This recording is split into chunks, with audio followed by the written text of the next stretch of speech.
আমি মুসলিম চিররণবীর, আমি পহিলা বৈশাখের মুখে লাথি মারি। শেখ আব্দুল রাজ্জাক বিন ইউসুফ পহেলা বৈশাখ সম্পর্কে কি বলেছেন তা আমাদের মনোযোগ দিয়ে শুনতে হবে। আশা করি আপনারা এটা মনোযোগ দিয়ে শুনবেন, অনেক কিছু শিখতে পারবেন এবং অনেক কিছু বুঝতে পারবেন। আমি মুসলিম, আমি এই দেশে বসবাস করি। আমি 31st নাইট ইংরেজি বছরের প্রথম দিবস মানবো কেন? আমি কি ইহুদির বাচ্চা? আমি কি খ্রিস্টানের বাচ্চা? আমি এই ইংরেজি মাসের প্রথম দিনের মুখে লাথি মারি। আমি এই ইংরেজি মাসের প্রথম দিনকে মুখে লাথি মারি। তুমি কার পুরুষ? তুমি কার পুরুষের বাচ্চা? তোমার শরীরে পুজ আছে। তুমি মূর্খ, তুমি বর্বর, তুমি অসভ্য।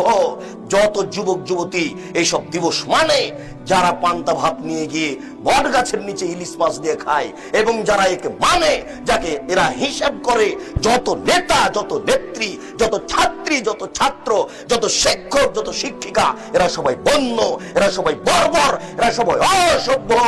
যারা এইসব দিনকে পালন করে, আমি আব্দুর রাজ্জাক যদি তাদের মুখ প্রমাণ না করতে পারি, আমি জাতির সামনে জিন্দেগি তার কোনোদিন আসবো না। আজকে শেষ করলাম। তো আশা করি আমরা ওনার বক্তব্য শোনার পর এটা ক্লিয়ার হলাম যে আমাদের কোনোভাবেই মুসলিম হিসাবে সম্ভব না এরকম অনুষ্ঠানে যোগ দেওয়া এবং তার সাথে এই অনুষ্ঠানে মিলিত হওয়া।